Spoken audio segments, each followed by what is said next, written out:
নমস্কাৰ মই এতিয়া নতুন দিল্লী আন্তঃৰাষ্ট্ৰীয় বিমানবন্দৰত বহি আছো 10:50 মই লণ্ডনলৈ উৰা মাৰিম আপোনালোক সকলোৱে জানে 1600 শতিকাত বা 1500 শতিকাৰ শেষৰ ফালে মহাপুৰুষ শ্ৰীমন্ত শংকৰদেৱে নৰনাৰায়ণৰ অনুৰোধত বৃন্দাবনী বস্ত্ৰ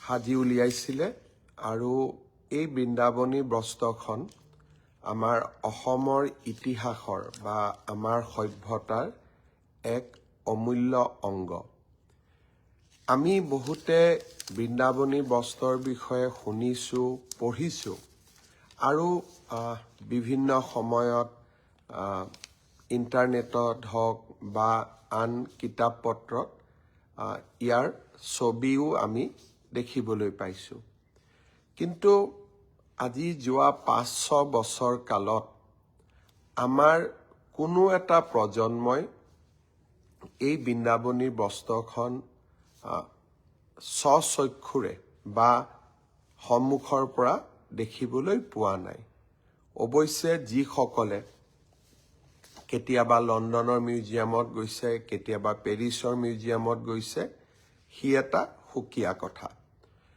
যোৱা কেইবছৰমান আগতে ময়ো লণ্ডনৰ মিউজিয়ামত এই পবিত্ৰ বৃন্দাবনী বস্ত্ৰভাগ দৰ্শন কৰিছিলো বৃন্দাবনী বস্ত্ৰ বুলি ক'লে আমি চমুকৈ ইয়াকে বুজিম যে ভগৱান শ্ৰীকৃষ্ণই বৃন্দাবনত যি লীলা কৰিছিলে যাক আমি ৰাস মহোৎসৱৰ সময়ত আমি তাক বিভিন্ন ভাওনাৰ জৰিয়তে প্ৰতিফলন কৰোঁ সেই বৃন্দাবনত প্ৰভু শ্ৰীকৃষ্ণৰ লীলাক তাঁতশালেৰে মহাপুৰুষ শ্ৰীমন্ত শংকৰদেৱে এই বৃন্দাবনী বস্ত্ৰত অংকন কৰিছিল বৃন্দাবনী বস্ত্ৰত বকাসুৰ বধ কালিয়া দমন এই গোটেইবিলাক ঘটনা ইমান ধুনীয়া নিখুঁত চিত্ৰৰে সৈতে মহাপুৰুষগৰাকীয়ে অংকন কৰিছিল যে তাক আমি নেদেখিলে আমি বুজিব নোৱাৰো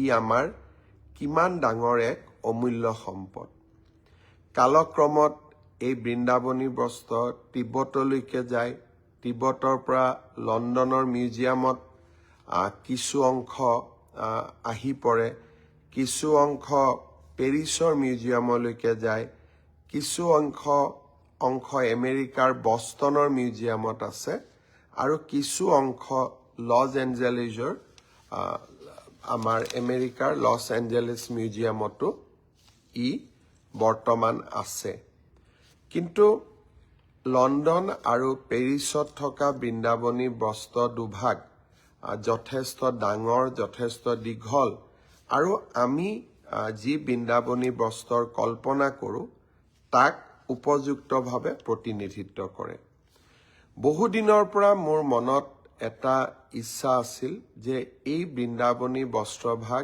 এবাৰ আমি অসমলৈ আনিব পাৰো নেকি আমি কোনেও ইয়াক সাধাৰণ যি জনতা কেতিয়াও লণ্ডন মিউজিয়ামত যোৱা নাই পেৰিছ মিউজিয়ামত যোৱা নাই আমি কোনেও ইয়াক দেখা নাই ক'ব গ'লে আমাৰ বহু প্ৰজন্ম এই বৃন্দাবনী বস্ত্ৰভাগ নেদেখাকৈয়ে এই পৃথিৱীৰ পৰা আঁতৰিও গৈছে আমি অসম চৰকাৰে অসমৰ সভ্যতা সংস্কৃতিক লৈ সদায় সজাগ আৰু আপোনালোকে দেখা পাইছে কেনেকে আমি 400 বছৰৰ জন্ম জয়ন্তীক লাচিত বৰফুকনক বিশ্বৰ বৰসভাত চিনাকি কৰি দিয়াৰ প্ৰচেষ্টা কৰিছিলোঁ গুৰুজনাৰ জন্মভূমি বৰদোৱাক আমি কেনেকৈ সজাই পৰাই তুলিছো চৰাইদেউ মিউজিয়ামলৈকে বিশ্ব ঐতিহ্যৰ স্বীকৃতি অসমীয়াক ধ্ৰুপদী ভাষাৰ মৰ্যাদা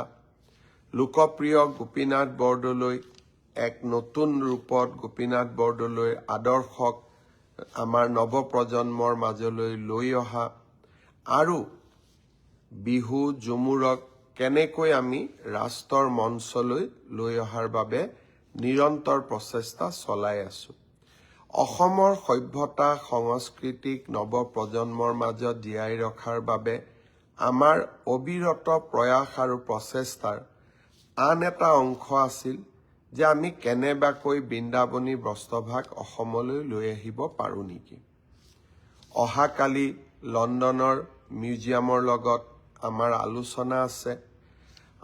JSW গ্ৰুপ, যাক আমি সজ্জন জিন্দাল তেখেতে এই গ্ৰুপটোক অনাৰশ্বিপ কৰে। তেখেতৰ মাক অসমৰ আছিলে, তেখেত বৰ্তমান হাৰিয়ানাৰ বিধায়িকা, আৰু সজ্জন জিন্দালৰ অসমৰ লগত বৰ্তমান কোনো ব্যৱসায়ো নাই, উদ্যোগো নাই। তেওঁলোকে আগভাগ লৈছিলে যে লণ্ডন মিউজিয়ামৰ লগত অসম চৰকাৰক প্ৰত্যক্ষ সম্পৰ্ক কৰোৱাই দিয়া, আৰু তেওঁলোকে দায়িত্ব লৈছে যে লণ্ডনৰ মিউজিয়ামে বিচৰা ধৰণে তেওঁলোকে অসমতো এটা মিউজিয়াম বনাব। এয়াৰ কণ্ডিশ্যন, টেম্পাৰেচাৰ গোটেইবিলাক থাকিব লাগিব, কাৰণ 500 বছৰৰ পুৰণা টেক্সটাইল এটা এতিয়া বহুত চেঞ্চিটিভ। অকণমানো যদি গণ্ডগোল হয় বস্ত্ৰভাগ জহি খহি যাব।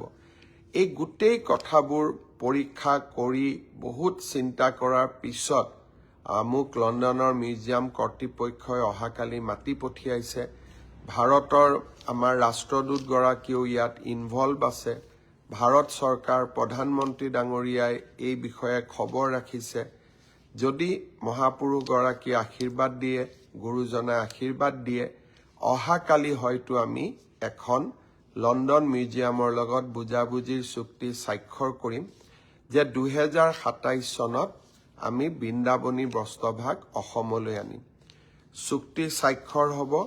2 বছৰ আমি এই মিউজিয়ামটো বনাব লাগিব। খানাপাৰাত তাৰ কাৰণে আমি মাটিৰো আবণ্টন দিছোঁ সাংস্কৃতিক বিভাগক। জিন্দাল গ্ৰুপে, সজ্জন জিন্দালে তাৰ পুঁজি দিব, তেওঁলোকে চাই দিব, তেওঁলোকে বনাই দিব, কিন্তু মিউজিয়ামটোৰ স্বত্বাধিকাৰ অসম চৰকাৰ হ'ব। আৰু বৃন্দাবনী বস্ত্ৰভাগ আমি লৈ আহিম, আমি প্ৰদৰ্শন কৰোৱাম, আৰু বৃন্দাবনী বস্ত্ৰভাগ আমি দিল্লী, মুম্বাই আদিলৈকেও লৈ যাব চেষ্টা কৰিম, যাতে ভাৰতেও মহাপুৰুষগৰাকীৰ বিষয়ে আৰু এবাৰ জানিব পাৰে, তেখেতৰ অমূল্য অৱদানৰ বিষয়ে জানিব পাৰে, আৰু অসমীয়া সভ্যতা কিমান চহকী আছিল তাক যাতে ভাৰতবৰ্ষৰ আন জনগণেও জানিব পাৰে। মিউজিয়ামটো হোৱাৰ ফলত আৰু এটা লাভ হ'ব যে আমি পৃথিৱীৰ বিভিন্ন মিউজিয়ামৰ পৰা আপুৰুগীয়া সম্পদসমূহ মাজে মাজে আমি অসমত আনি থাকিব পাৰিম, আৰু অসমৰ পৰাও আমাৰ সম্পদসমূহ আমি বিশ্বৰ আন আন মিউজিয়ামলৈকে পঠাব পাৰিম, আৰু আদান প্ৰদান এনেকৈ হৈ থাকিব। এটা ডাঙৰ উদ্দেশ্য লৈ লণ্ডনলৈ যাম। অসমবাসী ৰাইজৰ আশীৰ্বাদ বিচাৰিছোঁ, আৰু অহাকালি যদি গুৰুজনাৰ আশীৰ্বাদত সঁচাকৈ লণ্ডন মিউজিয়ামৰ লগত আমাৰ চুক্তি স্বাক্ষৰ হয়, মই আপোনালোকক লগে লগে এই বিষয়ে অৱগত কৰিম। যোৱা নিশ্চিতভাৱে 2 দিন মই নাথাকোঁ। 18 তাৰিখ ৰাতিপুৱাই অসমলৈ উভতি আহিম, আৰু সেইদিনাখনে আমি সকলোৱে জুবিন গাৰ্গৰ জন্মদিনটোত, উপজা দিনটোত আমি সকলোৱে অসমৰ চাৰিওফালে এটা বৃহৎ ৰক্তদান শিবিৰ আয়োজন কৰিছোঁ। 53টা স্থানত ৰক্তদান শিবিৰ অনুষ্ঠিত হ'ব। আমাৰ ভাৰতীয় জনতা পাৰ্টি, BPF, AGP, UPPL আৰু সদাশয় সকলো ৰাইজকে এই ৰক্তদান উৎসৱত বা ৰক্তদানৰ কাৰ্যসূচীত আমি যোগদান কৰিবলৈ অনুৰোধ কৰিছোঁ, যাতে আমি খুব বিনম্ৰতাৰে সৈতে জুবিন গাৰ্গৰ জন্মদিনটো পালন কৰিব পাৰোঁ।